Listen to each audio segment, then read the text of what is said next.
All right, Mitchell. So can you give us one of the beginner steps of options trading that you would give to our folks out there?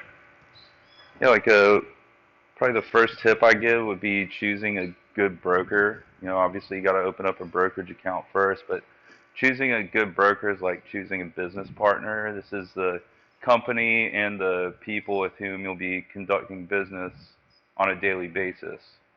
So factors to take into consideration are commission rates, trade execution, trading platform, trading tools, website reliability, customer service, etc.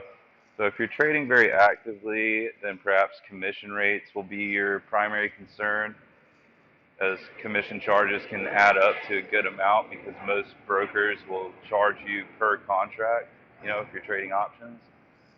That being said, don't exclusively choose a broker just because they have low commission rates. You always, like anything else, get what you pay for.